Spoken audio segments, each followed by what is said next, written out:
இந்த அக்டோபர் மாதத்தினுடைய ஆசீர்வாதத்திற்காக ஸ்தோத்திர ஆண்டுடைய சமூகத்திலே காத்திருந்த பொழுது எல்லாருக்கும் தெரிந்த ஒரு வார்த்தையாக இருந்தாலும் ஆண்டவர் அதை உள்ளத்தில் ஸ்தோத்திரிக்கிற வெளிச்சமாய் விதையாய் ஸ்தோத்திரிக்கிறோம். இதுவே கர்த்தருடைய வார்த்தை, இந்த மாதத்துக்கு உரிய வார்த்தை என்பது போல ஸ்தோத்திரிக்கிறோம். தீர்மானமாய் என்னுடைய உள்ளத்தில் கர்த்தர் சொன்ன வார்த்தை யாத்திராகமம் 33வது அதிகாரம் அதனுடைய 14வது வசனம் இப்படி சொல்லுகிறது. அதற்கு அவர், என் சமூகம் உனக்கு முன்பாக செல்லும், நான் உனக்கு இளைப்பாறுதலை தருவேன் என்றார். அல்லேலூயா. ஆண்டவர் அன்றைக்கு மோசேயை பார்த்து, என் சமூகம் உனக்கு முன்பாக செல்லும், நான் உனக்கு இளைப்பாறுதலை தருவேன். அப்படி அர்த்தம் என்ன? ஆண்டவருடைய சமூகம் எனக்கு முன்னாடி செல்லும்போது நான் பிரயாசப்பட வேண்டிய அவசியம் இல்லை, நான் கஷ்டப்பட வேண்டிய அவசியம் இல்லை, நான் முயற்சி எடுக்க வேண்டிய அவசியம் இல்லை, நான் பாடுபட வேண்டிய அவசியம் இல்லை. என்னுடைய வாழ்க்கையில் என்னென்ன பிரச்சனைகள் இருக்கிறதோ, என்னென்ன தேவைகள் இருக்கிறதோ, என்னென்ன அவசியங்கள் இருக்கிறதோ அதற்கெல்லாம் நான் போட்டு மண்டையை உடைச்சி ரொம்ப குழம்ப வேண்டிய அவசியம் இல்லை. என் சமூகம் உனக்கு முன்பாக செல்லுகிறதுனால உனக்கு இளைப்பாறுதல்.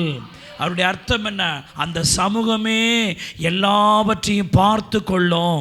நீ பதட்டப்பட வேண்டாம், நீ அவசரப்பட வேண்டாம், நீ வேகப்பட வேண்டாம், நீ அமைதியாக இருந்தால் போதும்.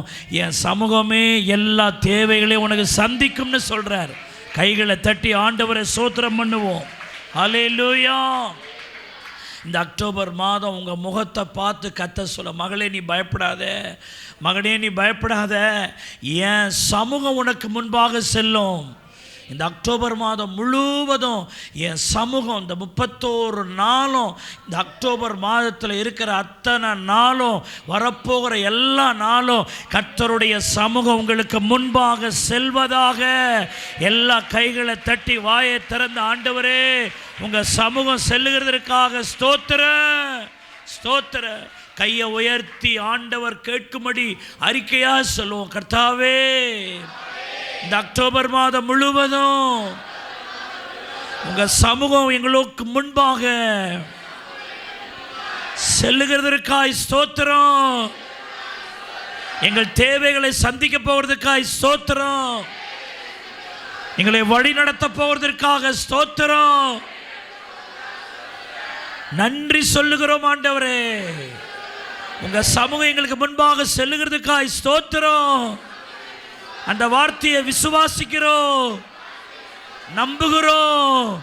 கைகளை தட்டி எல்லாரும் ஆண்டவரை ஸ்தோத்திரம் பண்ணுவோமாக. அல்லேலூயா.